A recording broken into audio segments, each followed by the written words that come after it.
নমস্কার বন্ধুরা, good morning. সবাই কেমন আছেন? আশা করি ভালো আছে। আবার চলে এসেছে একটা আইটি ব্লগ নিয়ে। তো আজকে আমি যাচ্ছি একটু এখন বাজারে, দেখি বাজারে আজকে কি মাছ পাওয়া যায়, কি সবজি টবজি আছে। আছে তো সবকিছুই, কিন্তু তাও একটুখানি খুচখুচ করে বাজারে যাব। তো চলো আমার সাথে তোমরাও একটু বাজারে যাবে।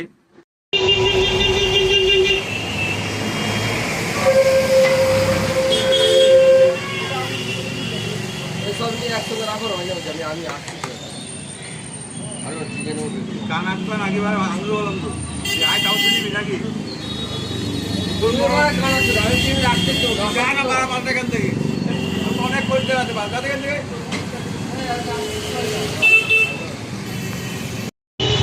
আলু দাও, পেঁয়াজ দাও, টমেটো আর কুমড়ো দাও।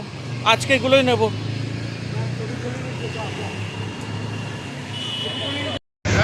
আইন মাছ খাও, আইন মাছ। না, আর মাছ খাবো না। আইন মাছ তো ভালো আছে। তখন বললাম বোয়াল মাছটা। আমাদের টাকা না একটা বড় কাতলা কাটা এই বড় মাছ কাটা হ্যাঁ, বড় না না, বড় বড় ও তো বোয়াল মাছ বললে, আমি তাই জন্য আসলাম। হবে না, খাওয়াবো হেভি মাছ না না, দিও না, খাবো না। নেই নেই নেই খাই যাবে হ্যাঁ, তো দেখো আজকে মাছ পেলাম না সেরকম ভালো, তাই ভাবলাম একটু চিকেন নিয়ে যাই। তো আমাদের এখানে বেলঘরিয়ায় সুভাষদার মুরগির মাংসের দোকান খুব নাম করা। তোমরা যারা যারা বেলঘরিয়ায় থাকো, যারা দেখছো, তারা অবশ্যই বেলঘরিয়া অটো স্ট্যান্ডের একদম অপোজিটেই, টোটো স্ট্যান্ডের অপোজিটেই দেখবে খুব ভালো চিকেন দেয় দাদা। তো আমরা সবসময় এখান থেকেই নিয়ে যাই। তো বন্ধুরা, দেখতে পেলে বাজারে কি অবস্থা, বৃষ্টিতে একদম স্যাঁতস্যাঁতে হয়ে গেছে। আর অর্ধেক বাজার তো বসেইনি বলতে গেলে। মাছ তো পেলাম না ভালো, মনটা এত খারাপ হয়ে গেছে। তখন তোমাদেরকে বললাম, ফোনে বললাম আমাকে আজকে প্রদীপ দা যে বোয়াল মাছ আছে, গিয়ে দেখি বোয়াল মাছটাও শেষ। তো আমিও অ্যাকচুয়ালি বলতে ভুলে গেছিলাম যে আমার জন্য রেখে দিও। ও নর্মালি আমাকে প্রদীপ দা আমার জন্য মাছ রেখে দেয়, আর আজকে আমি বলতে ভুলে গেছি। আর মানে দাঁড়াতেও পাচ্ছি না, এমন অবস্থা হয়েছে। তো চলো এখন একটুখানি রান্না তো করতে হবে। তো সঙ্গে থাকো, দেখতে থাকো। তো বন্ধুরা, এই যে দেখো এখন আমার সকালবেলার ওষুধ, এটা হচ্ছে আমার ত্রিফলা আমলকি জুস উইথ অ্যালোভেরা। তো এই টনিকটা আমি রোজ খাই। এটা আমার মানে অ্যাকচুয়ালি কী বলো তো, আমার হেলথটাকে ভালো রাখে। আর এটা অ্যাকচুয়ালি ওয়েট ম্যানেজমেন্ট। আর তার সাথে এখানে মুড়ি চিনি, এটা মনে হয় মনীষা খাবে, কারণ ও একটু সকালবেলা হালকা ফুলকায় খাচ্ছে আজকে। আর এই দেখো আমাদের পাশের ফ্ল্যাটে একজনের বার্থডে ছিল, তো কেক দিয়ে গেছে। এটা যা তেতো, কিন্তু আমার খেতে খেতে অভ্যাস হয়ে গেছে এটা। কিন্তু শরীরের জন্য খুব ভালো। মানে এটা একটু তোমার শরীরটাকে একটুখানি ভালো রাখে। গ্যাস, অম্বল, প্রেশার এগুলো কন্ট্রোলে রাখে। তারপরে হচ্ছে তোমার ডায়াবেটিস থেকে এটাকে একটুখানি ডায়াবেটিক প্রবলেমগুলোকে কন্ট্রোলে রাখে। তারপরে তোমার মেদ কমায়, অনেক রকম উপকার হয় এই টনিকটায়। তো আমি এটা প্রায় আজ 4-5 বছর ধরে খাচ্ছি, আমি ভীষণ উপকার পেয়েছি। তো বন্ধুরা, দেখতেই পেলে আমি বাজারে আজকে গেছিলাম, তো মাছ তো পেলাম না। তো আজকে একটুখানি চিকেন নিয়েছি আর ডিম কিনেছি। তো যেহেতু বৃষ্টি পড়ছে, আজকে আর বেশি কিছু রান্নায় একদম যেতে চাইছি না, ভালোও লাগছে না। আর সত্যি এত সাথে ওয়েদারটা একটু ঠান্ডা রয়েছে, এই জন্য ভাবলাম আজকে একটুখানি চিকেনের ভুনা খিচুড়ি করব। তো বেশ ডিম, আলু, পেঁয়াজ টিয়াজ দিয়ে এটা আমার মা করতো। তো সেই জন্য সব প্রিপারেশন নিচ্ছি, যেহেতু বৃষ্টি বলে। তো এখানে আমি সব টমেটো, গরম মশলা, লঙ্কার গুঁড়ো, পেঁয়াজ টিয়াজ নিয়ে নিয়েছি। এখানে গোটা গোটা করে আলু কেটে নিয়েছি, পেঁয়াজ আছে। চিকেনটাকে দেখো এখানে 4 পিসে নিচে, বেশি নিয়ে নিয়ে হলুদ, নুন, লঙ্কার গুঁড়ো, সর্ষের তেল দিয়ে আমি এটাকে ভালো করে ম্যারিনেট করে রেখেছি। আর এখানে ডিম সেদ্ধ দিয়েছি, কারণ ও চিকেন খাবে, আমি ডিমটা খাবো। তো সেই জন্য একেবারে একসাথে পুরো প্রেশার কুকারে বসিয়ে দেবো, সব চাল টাল, ডাল টাল দিয়ে একেবারে। তো দেখো এখানে আমি আলু পেঁয়াজটাকে একটু কষাতে দিয়ে দিয়েছি।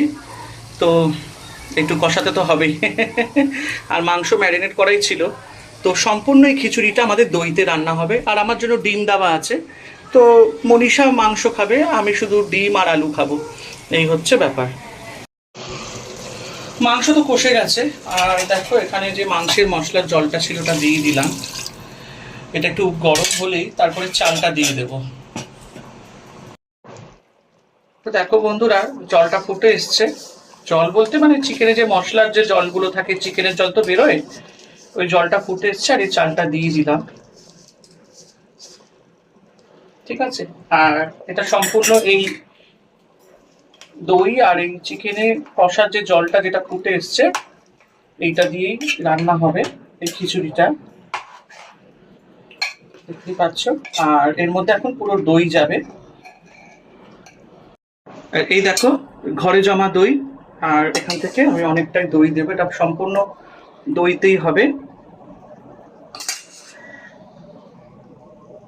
দেখতে পাচ্ছ দই দিচ্ছি, অনেকটা দই, মোটামুটি 500 মতন তো দই লাগবে, অনেকটা দই দিয়ে করাতে হবে।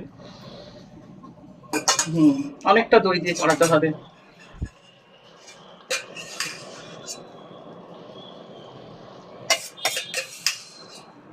যত বেশি দই দেবেন একটু টক টক হবে, এটা খেতে খেতে খুব ভালো লাগবে।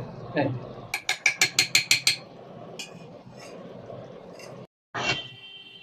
তো দেখতেই পাচ্ছ দই দিয়ে এটাকে ভালো করে মেখে নিলাম। আর এখানে বেশি কিছু লাগবে না, একটু ঘি দিয়ে দেব।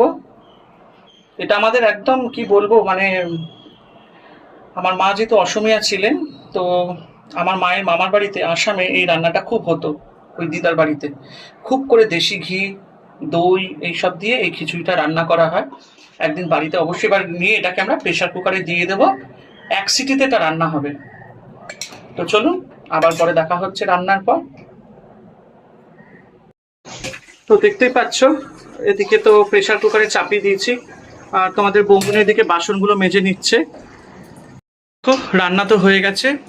তোমাদের বৌমনি রান্নাঘরটা ভালো করে পুছে টুছে পরিষ্কার করে একটু লেবু কেটে রাখছে, কারণ তোমরা তো জানো এই বর্ষাকালে একটু খিচুড়ির সাথে যদি একটু লেবুর রস না হয়, মানে লেবু দিয়ে খিচুড়ি একটু টকটক করে, তাহলে বেশ জমে যায়, তাই না? আর আমি প্রত্যেক দিনের মতন রান্নাবান্না করে তারপরে বেলার দিকে চান টান করে আবার যেরকম নিত্য পুজো দেওয়া হয় সেরকম আমি দিয়ে দিয়েছি। সকালবেলা ভোরবেলা একবার হয়ে যায় পুজো আমাদের, মানে সেটা আহ্নিক করা হয়, ধ্যান জপ করা হয়। তারপরে আবার মনীষা উঠে সকালবেলা চান করে ঠাকুরকে জল বাতাসা দিয়ে দেয়, এটা আবার দুপুরের পুজো। আবার আমাদের সন্ধেবেলা যেরকম সন্ধ্যা আরতি হয় সেরকম। তো বন্ধুরা রান্না তো হয়ে গেছে দেখো, আর খিচুড়িটাও আমি প্রেশার কুকারে করে নিয়েছি। এভাবে তোমরা খিচুড়ি করবে, দেখো খুব সুন্দর হয়েছে। তো তোমাদের বৌমনি তো আবার চিকেন খাবে, আমি খাবো মাংস। একদম সুন্দর করে গরম হয়ে গেছে দেখো, একদম সুন্দর, বেশ একদম ফ্রেশ একদম।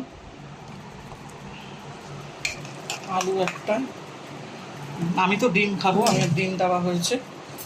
তো এরকমই তোমরা বাড়িতে করে নেবে, খুব হেলদি হয়। তো দেখতেই পাচ্ছ আমাদের খিচুড়িটা একদম খুব সুন্দর করে হয়েছে, মাংসগুলো একদম গলেই গেছে, তোমাকে দেখালাম। তো আমি তো ডিম দিয়ে খাবো, তো এই হচ্ছে ব্যাপার। তো চলো আমরা এখন দুপুরবেলা খেয়ে নিই। আর আমাদের এই যে ডিম, এই যে আমি তো ডিম নেব 2খানা, আর পেঁয়াজ আছে, লেবু আছে। তো চলো এবার আমরা খেয়ে নিই, তারপর আবার বিকেলবেলা দেখা হবে। তো বন্ধুরা সন্ধেবেলা হয়ে গেছে, ঘুম থেকে উঠে এখন আমি অফিসের কাজে বসে গেছি। আর অবশ্যই যেরকম সন্ধেবেলা নিত্য পূজা আমাদের হয়, সন্ধে চান টান করে আমি দিয়ে দিই। তো একটু আমাদের সন্ধে সেটা একটু দেখিয়ে দিই, আমাদের ঠাকুর একটু দর্শন করে নাও। সারাদিনে তোমাদের যদি একটু ঠাকুর যদি দর্শন না করায়, তো সন্ধেবাতি দেওয়া হয়ে গেছে, ধূপধুনো দিয়ে দিয়েছি, জল বাতাসা দিয়ে দিয়েছি, দেখতেই পাচ্ছ। আর এই যে আমার গ্রিন টি চলে এসেছে, আর এই যে আমি বসে কাজ করছি। তো এইভাবেই সারাদিন আমাদের চলে যায়। মনীষা আজকে ক্যামেরায় আসেনি, ওর শরীরটা এখনও খুব একটা ঠিক হয়নি। তো তোমাদেরকে বলবো যে অবশ্যই আমার চ্যানেলটাকে সাবস্ক্রাইব করো, শেয়ার করো। আমরা চেষ্টা করছি এভাবেই আমাদের নিত্য দিনের দৈনন্দিন জীবনগুলো দেখাবো, যাতে তোমাদের ভালো লাগে। তো ভালো লাগার জন্যই তো ইউটিউব করা না, ভালো কিছু করব, ভালো কিছু দেখাবো, ভালো কিছু নেব, তাই না? তো এটাই হচ্ছে। দেখো পেছনে মনীষাকে দেখতেই পাচ্ছ, একটু জল খাচ্ছে, এইমাত্র উঠেছে, ও বেশি একদম কথা বলতে পারছে না, ঠিক আছে? তো সেই হচ্ছে ব্যাপার। তোমাদের সহযোগিতাটা আমার অবশ্যই চাই। তোমরা সাবস্ক্রাইব করো, শেয়ার করো, এবং যে কজন আমাদের ভিডিও তোমরা দেখছো তাদেরকে অসংখ্য ধন্যবাদ। এবং আশা করি এরকম আরও নতুন নতুন সদস্য আমার ঘরে অবশ্যই আসবে, আশা তো আছেই। তাই জন্য সবাই যাতে ভালো থাকেন, ঈশ্বরের কাছে এই প্রার্থনা এবং কামনা করি। সবাই যাতে সুস্থ থাকেন, আপনাদের পরিবার আত্মীয় স্বজনদের নিয়ে ঈশ্বরের কাছে এইটুকুই প্রার্থনা করি। সোনার সংসারে সবসময় পজিটিভ জিনিস দেখানো হয়, দেখানো হবে এবং দেখাতে থাকবো। তাই সবাই ভালো থাকবেন, আনন্দে থাকবেন।